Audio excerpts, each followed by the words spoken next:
Chow, Little Red Riding Hood's Forest Adventure.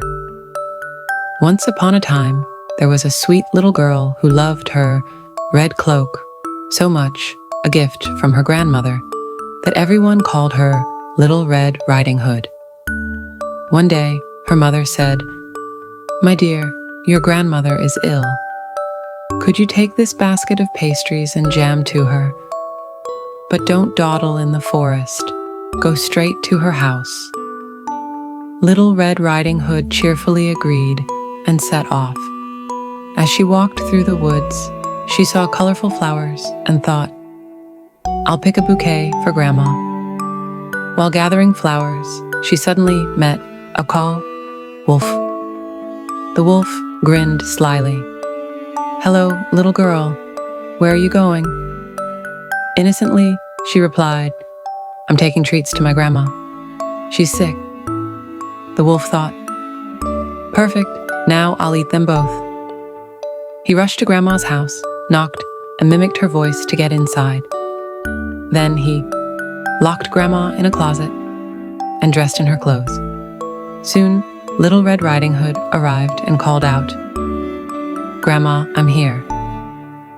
The wolf, lying in bed, croaked, "Come in, my dear." When the girl entered, she noticed her grandmother looked strange. "Grandma, why are your ears so big?" "To hear you better, child." "But why are your eyes so big?" "To see you better." "And why are your teeth so huge, Grandma?" The wolf couldn't wait any longer. "To eat you up," he roared, leaping at her. Just then, a hunter heard the noise, burst in, and chased the wolf away. The wolf fled, tail between his legs. The hunter freed Grandma from the closet. Little Red Riding Hood promised never to talk to strangers again, and always to obey her mother. They drank tea together and lived happily ever after. Hansel and Gretel, a story for children. Part 1. The Poor Family. Once upon a time, there was a poor woodcutter. He lived in a small cottage near a big forest. He had 2 children, a boy named Hansel and a girl named Gretel. They lived with their stepmother, who was not kind. The family didn't have enough food. One night, the stepmother said to the woodcutter, "We don't have enough to eat. We must leave the children in the forest." The father was very sad, but he agreed. Part 2. The First Time in the Forest. Hansel heard the plan. That night, he went outside and filled his pockets with small white stones. In the morning, the stepmother took Hansel and Gretel deep into the forest. Hansel dropped the white stones on the path as they walked. When night came, the moon shone in the sky. The stones glowed in the dark. Hansel and Gretel followed the stones and went back home. Their father was happy to see them, but the stepmother was angry. Part 3. Lost in the Forest. A few days later, the stepmother took them to the forest again. This time, Hansel didn't have time to find stones. He used pieces of bread to leave a trail. But birds came and ate the breadcrumbs. Hansel and Gretel were lost. They walked and walked. They were tired and very hungry. Then they saw a strange house. It was made of candy, cookies, and cake. Part 4. The Candy House. Hansel took a bite of the roof. Gretel tasted a cookie window. Suddenly, a kind-looking old woman came out. "Oh, my dear children," she said, "come inside. Eat some food and rest." Hansel and Gretel went inside, but the woman was not kind. She was a wicked witch. She locked Hansel in a cage. She made Gretel clean and cook. "I will make Hansel fat," said the witch, "and then I will eat him." Part 5. Clever Gretel. Every day the witch asked Hansel to show his finger, but Hansel was clever. He gave her a little bone. The witch had bad eyes. She thought he was still skinny. After a while, she got angry. "I will eat him tomorrow," she told Gretel. "Light the oven." Gretel said, "I don't know how. Can you show me?" The witch bent down to look inside. Quickly, Gretel pushed her into the oven. She closed the door. The witch was gone. Part 6. Safe at last. Gretel ran to the cage and set Hansel free. They were so happy. In the witch's house, they found a big box of gold and jewels. They took the treasure and ran into the forest. They walked for many days. At last, they saw their home. Their father was there. He was so happy to see them. The wicked stepmother was gone.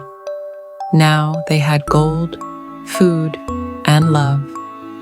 They lived happily ever after. The end. The Lion King's Tale. The brave cub of the Pride Lands. From the day we arrive on the planet, the circle of life never ends. Once upon a time, in the golden savannas of Africa, there was a kingdom called Pride Lands, where all animals lived happily under the wise and kind rule of King Mufasa. The little prince, Simba. When Mufasa and Queen Sarabi welcomed their playful cub Simba, all the animals gathered at Pride Rock to celebrate. The wise baboon Rafiki lifted Simba to the sky and smiled. Behold, the future king. But in the shadows, Mufasa's brother Scar watched angrily. "The throne should be mine," he growled. Scar's evil trick. One day, Scar told Simba, "Your father has a surprise for you," and led him to a narrow gorge. Suddenly, hyenas stampeded a herd of antelopes toward them. Simba froze in fear. Mufasa rescued his son, but Scar pushed him off the cliffs. Then he lied to Simba. "Your father's death is your fault." Heartbroken, the little cub ran far away. New friends and joy. Lost in the desert, Simba was found by Pumbaa, a funny warthog, and Timon, a mischievous meerkat. "Hakuna Matata," they cheered. It means, "No worries." Simba grew up with them, learned to eat bugs, yuck, and sang under the stars. But deep down, he still felt sadness. Facing the truth years later, his childhood friend Nala found him. Scar ruined everything. Hyenas took over. "You must return." Simba was scared. Then Rafiki appeared and guided him to a pond. In the water, Simba saw his father's reflection. "Remember who you are," echoed Mufasa's voice. Reclaiming the kingdom, Simba returned to Pride Rock. When Scar saw him, he gasped, "You?" Impossible. A great battle began between lions and hyenas. Simba exposed Scar's lies, and the traitor ran away, chased by his own hyenas. Happy ending rains poured, grass grew green again, and Simba became king with Nala as his queen.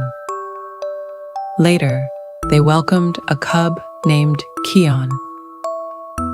And so the circle of life continues, where love and courage always win. The end. The Enchanted Feather.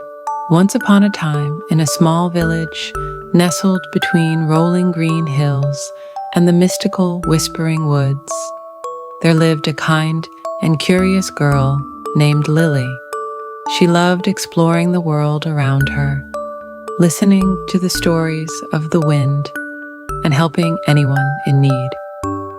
One sunny morning, while wandering through the woods, she noticed something glimmering among the leaves. It was a shimmering golden feather. As she picked it up, a gentle voice whispered, "Find the bird, and your wish shall be granted." Lily's heart raced with excitement. A magical bird, she thought. I must find it. The journey begins. Determined, Lily set off on her journey. She walked deep into the forest, where the trees whispered secrets and the rivers hummed melodies. Soon she met a wise old owl perched on a low branch. "Mr. Owl, do you know where I can find the bird that lost this golden feather?" The owl blinked and said, "Ah, the the Phoenix of Light.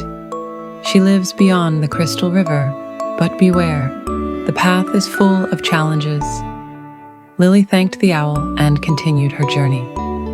When she reached the crystal river, she found it too wide and deep to cross. Just then, a family of beavers appeared. "Please, can you help me cross?" Lily asked kindly. The beavers, impressed by her gentle nature, quickly built a sturdy bridge from fallen logs. She thanked them with a bright smile and continued on her way. The guardian of the Phoenix. After hours of walking, Lily arrived at the foot of a tall, shimmering mountain. At its peak, she saw a golden glow, the home of the Phoenix. But before she could climb, a giant silver wolf stepped into her path.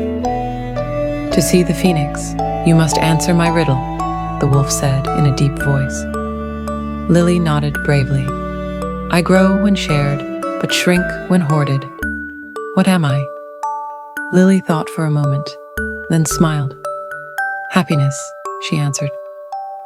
The wolf let out a pleased howl and stepped aside. "You are wise and kind. Go forth, child." Meeting the Phoenix. At last, Lily reached the top of the mountain, where a magnificent golden phoenix stood, its feathers shimmering like sunlight. "You have found me, brave girl," the phoenix said. "Because of your kindness, courage, and wisdom, I shall grant you one wish." Lily thought deeply, then said, "I wish for my village to always be happy, kind, and full of laughter." The phoenix spread its glowing wings, and golden light rained down upon the land. The village flourished with joy, music, and endless happiness. From that day on, the people of the village lived in harmony, helping one another and sharing their happiness. And as for Lily, she continued to explore the world, knowing that true magic comes not just from wishes, but from kindness, courage, and adventure. The end. Cinderella. Once upon a time, in a faraway kingdom, there lived a kind and beautiful girl named Cinderella. She lived with her wicked stepmother and two jealous stepsisters, who treated her very badly. While they wore fancy dresses and went to parties, Cinderella had to do all the housework. She dreamed of a happy life, but never lost her kindness. One day, the king announced a grand ball at the palace. The prince was looking for a bride, and every young lady in the kingdom was invited. Cinderella was very excited, but her stepmother did not allow her to go. Instead, she gave Cinderella even more chores to do and left with her daughters for the ball. Cinderella felt very sad and lonely. Suddenly, a bright light appeared, and a kind fairy godmother stood before her. "Don't cry, dear Cinderella," she said. "I will help you go to the ball." With a wave of her wand, she turned a pumpkin into a golden carriage, mice into beautiful horses, and Cinderella's rags into a dazzling gown with sparkling glass slippers. "Remember," the fairy godmother said, "you must leave before midnight, or everything will turn back to normal." Cinderella arrived at the ball, and everyone was amazed by her beauty. The prince could not take his eyes off her and danced with her all night. But when the clock struck midnight, Cinderella ran away before her magic disappeared. In her hurry, she lost one of her glass slippers on the palace steps. The next day, the prince searched the entire kingdom for the girl who had left the slipper. He visited every house and tried the slipper on each young lady.